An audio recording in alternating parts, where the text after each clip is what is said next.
In the 1st century, a man was condemned to crucifixion by the Roman Empire, executed in Jerusalem under official authority as part of public order. His name, Jesus.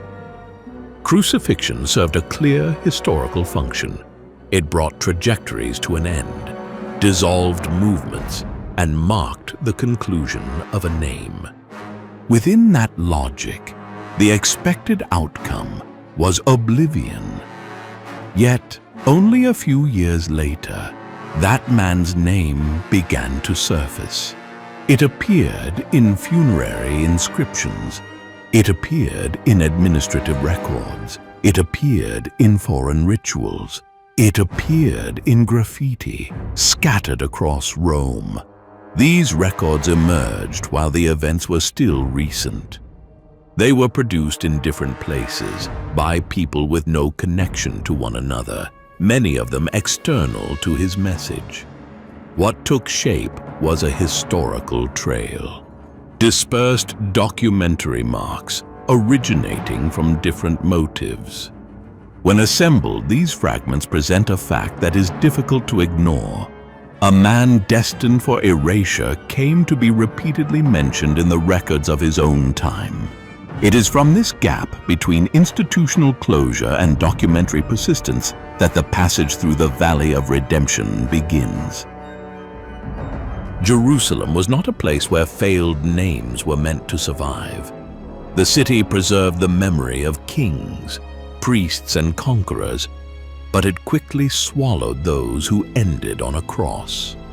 Public execution did not merely end a life, it ended the relevance of the condemned. That was how the system functioned. The cross separated what deserved to be remembered from what was meant to disappear. A few years after the death of Jesus, the city continued its routine under Roman rule. Temples functioned, markets opened, families buried their dead according to the Jewish customs of the time. Among those customs was the use of ossuaries, limestone boxes in which, after the body had decomposed, the bones were gathered and identified.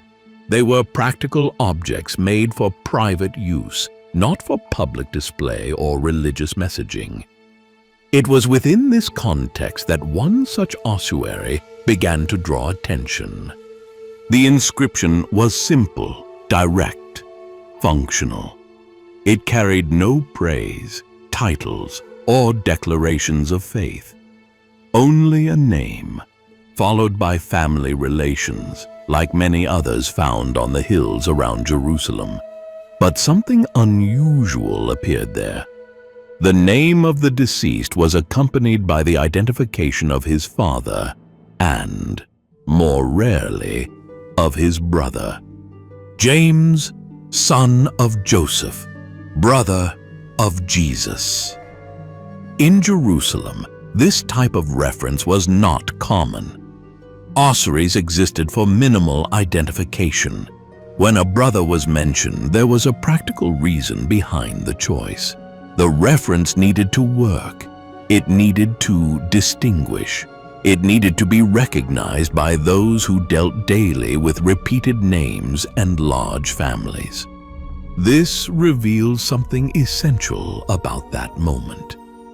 The name of Jesus was already circulating with enough force to serve as a point of reference, not as an organized doctrine, nor as a religious proclamation, but as a known fact within the ordinary life of the city. The ossuary does not explain who Jesus was. It assumes there was no need to explain. This record appears while the crucifixion was still recent. People who had witnessed the events were still alive. Authorities involved in the condemnation remained active. The environment did not favor inconvenient associations or uncomfortable reminders. And yet, the name was carved in stone. Not as a public announcement, as a routine practice. The ossuary does not attempt to defend a story or preserve a message. It reveals something simpler and at the same time more unsettling. The name had already become part of the social vocabulary. It was no longer confined to followers gathered at the margins. It was used with enough normality to identify a deceased person, without excessive caution, without disguise. That level of circulation does not arise by chance. A name only reaches this point after it has already passed through resistance, debate, and attempts at containment.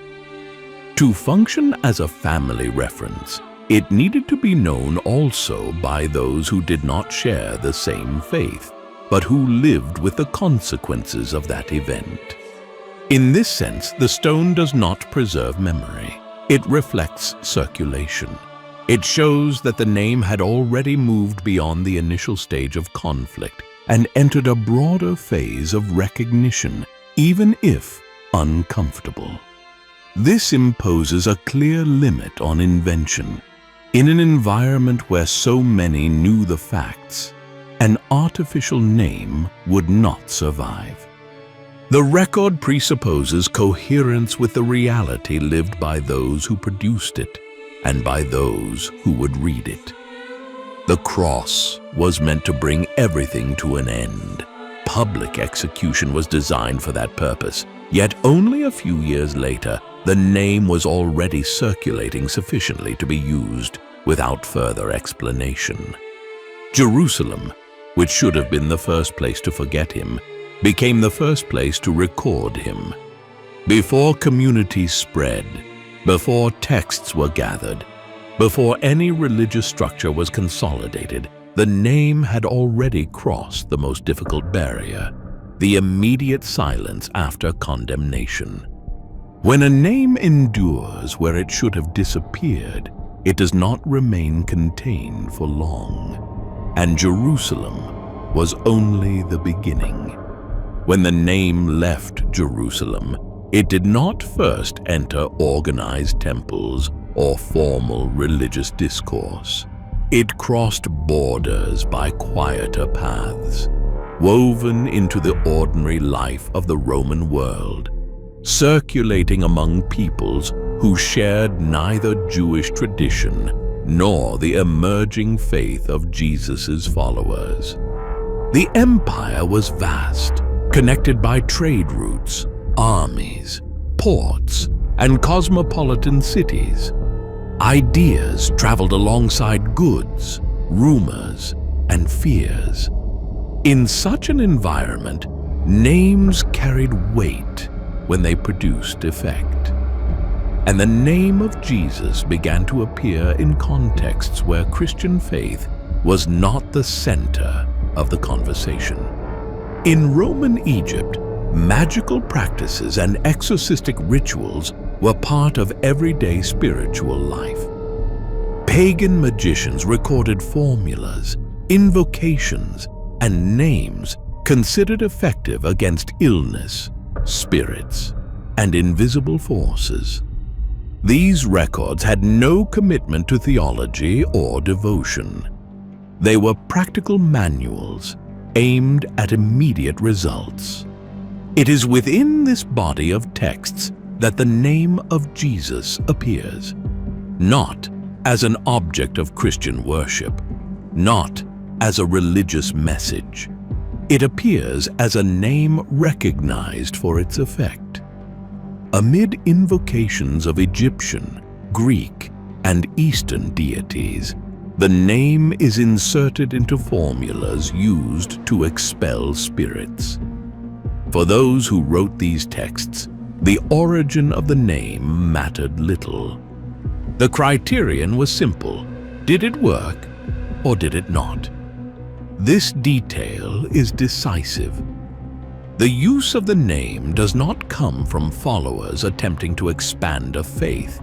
It comes from pagans with no interest whatsoever in confirming the story of Jesus yet who recognized that his name already carried authority within the spiritual imagination of the time. This occurs little more than a century after the Crucifixion. The interval is too short for the construction of a complex legend. Christian communities were still minorities and, in many places, persecuted. Even so, the name had already crossed cultural and religious boundaries, being incorporated into practices that had nothing to do with Christianity. There is something deeply revealing in this. The magicians do not explain who Jesus was. They do not recount his story. They do not defend his message. They simply use the name. They assume it is known. They assume it carries enough weight to be placed alongside other respected spiritual forces. This involuntary use reveals an advanced stage of circulation. The name no longer depended on the direct presence of followers to be recognized. It already operated within the broader cultural environment, even among those who did not share the same worldview. The New Testament records similar episodes when individuals attempt to use the name of Jesus without following him, recognizing his authority without fully understanding its origin. What these Egyptian texts show is that this phenomenon was not confined to internal Christian accounts. It occurred in the real world, outside the biblical narrative, among people who had no reason at all to preserve the memory of Jesus. Here, the name assumes a new historical function. It ceases to be merely a family reference in Jerusalem. It becomes a name recognized for its impact, detached from its original story, circulating through environments hostile or indifferent to Christian faith. This creates an even greater problem for any attempt at erasure. A name that enters the common use of different cultures no longer belongs to a single group. It spreads, adapts, infiltrates. It becomes difficult to contain. If, in Jerusalem, the name survived the silence that followed the cross, beyond Judea, it began to operate without needing defense or explanation. It circulated because it was already known. It was used because it already carried weight. When a name begins to be used by those who do not believe in it, history enters another phase. It no longer depends on direct witnesses and becomes an active element within the very world that once tried to ignore it. And from that point on, there were no secure borders left. As the name spread throughout the Roman world, it ceased to circulate only in discrete records or functional uses. In larger urban centers, where public life was intense and power expressed itself through architecture, rituals, and visual language, what became known also became vulnerable. Exposure provoked a different kind of reaction. Rome was one such place. The city concentrated political, military, and cultural authority. There, ideas that escaped control were not merely opposed. They were often reduced to ridicule. Public contempt functioned as an efficient form of containment. Laughter could achieve what force did not always manage. It is in this environment that the name of Jesus appears in an unexpected way.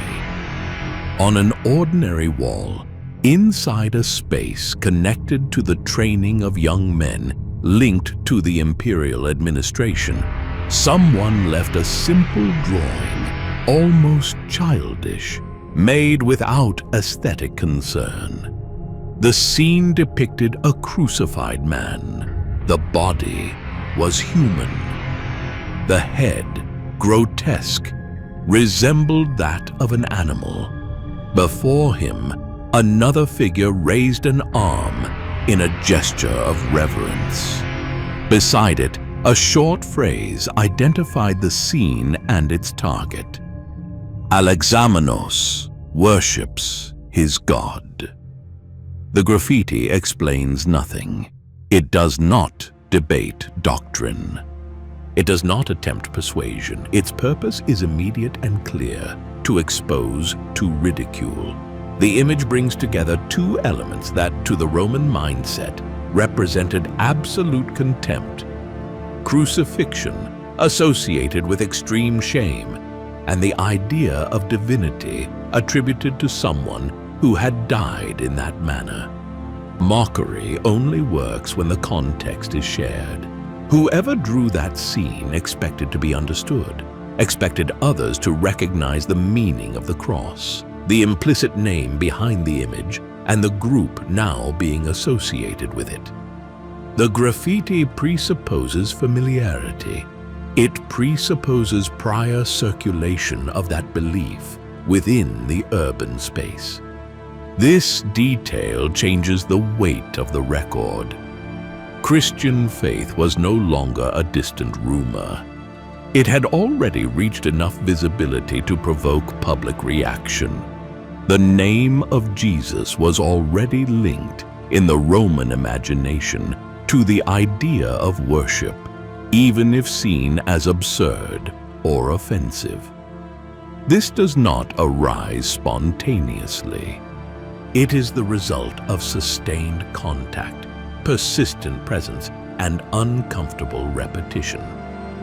The graffiti was not produced by someone attempting to document a historical event. It was made by someone embedded in an environment that felt comfortable ridiculing what it considered inferior. And it is precisely for this reason that it becomes revealing. Hostility leaves traces that neutrality never would. Near the image, a second inscription was carved later. It was simple, almost worn away by time. Alexamenos is faithful. There is no elaborate response, no argumentative defense. Only the quiet affirmation of someone who knew the target of the mockery and chose to leave a discreet counterpoint. This small gesture does not transform the place into a Christian space. It merely adds human density to the scene. It reveals that even in the face of public exposure and contempt, the faith did not disappear or dissolve. It remained without display, without direct confrontation, without any attempt at symbolic reversal. In Rome, the name ceased to be discreet. And this marks another phase of the story. A name that becomes the object of ridicule in public spaces no longer exists at an invisible margin. It occupies enough space to disturb, provoke reaction, and demand a response, even if only in the form of scorn. The cross, an instrument of humiliation, was reused as caricature.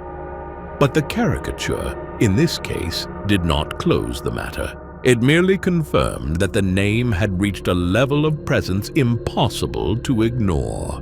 When mockery becomes necessary, forgetting is no longer an option. And by that moment, the name was already too far gone to be drawn back. The first sign that something had changed did not come from a decree or from open persecution. It came from silence. In certain houses, doors began to close earlier. In some neighborhoods, gatherings stopped being announced. People who once recognized one another in public began to identify each other only by a glance. The name was still spoken, but now it required care. In Rome, the city continued to function as it always had. Guards patrolled the streets, temples received offerings, imperial ceremonies followed their course. Nothing suggested rupture, and yet for a growing group of people, the surface was no longer a safe place to exist fully. Faith in Jesus did not provoke unrest, but it created a different kind of tension. It displaced loyalties, and the empire sensed this. It was in this context that the underground took on another meaning. Beneath the visible city stretched a network of corridors carved into rock, used for decades as burial spaces. The catacombs were not conceived as refuges for the living, but they offered something the city above no longer did: the absence of constant surveillance. There, far from the squares and symbols of power, time seemed to move differently. It is in this environment that the name appears again, associated with discreet gestures. A family descends with the body of someone who died too soon. There is no procession, no public words, no visible honor. Only a small group, lit by weak lamps, attending to the final task. On the wall, someone carves a few words, a name, an approximate date, a brief expression of rest. Among these minimal marks, the name of Jesus appears, linked to the hope of continuity. Nothing there was made to last for centuries. That inscription did not seek to teach, persuade, or record history. It served that moment, that grief. It affirmed almost invisibly that death did not bring everything to an end. This kind of gesture repeats itself in different corridors, in nearby periods, by hands that never met. The inscriptions vary, but the meaning remains. The name appears tied to life beyond death, to future peace, to quiet trust. There is no uniformity, no central organization. There is human repetition. That is what gives the record its strength. Clandestinity does not emerge here as strategy, but as consequence. People did not descend underground to construct a secret identity. They descended because it was where they could exist without interference.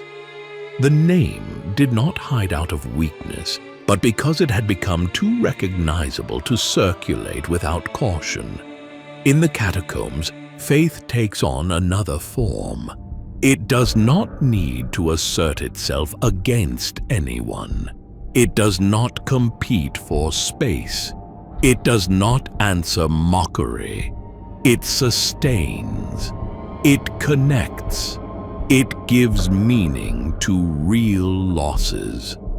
The name continues to be passed on, now through small, almost invisible gestures repeated over time. This movement profoundly alters the course of the story. The name ceases to depend on exposure in order to remain alive. It begins to exist within intimacy, within mourning, within the routine of those who cannot afford to draw attention. And this creates a different foundation, deeper, less vulnerable. While Roman power relied on visibility and control, these communities learned to exist without either. The name circulated in fragmented, dispersed ways, difficult to trace. There was no center to be destroyed, no visible leader to be eliminated. There were ordinary people, scattered, sustained by a conviction that did not need to be proclaimed aloud. This period does not mark stagnation. It marks transformation. The name does not retreat. It changes position. It learns to endure where power cannot easily reach. And once rooted at this level of human life, it becomes even harder to eliminate.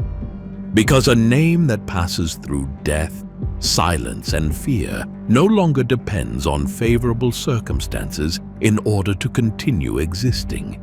And when the moment comes for it to re-emerge, it will not appear fragile, but sustained by everything that was preserved away from the light.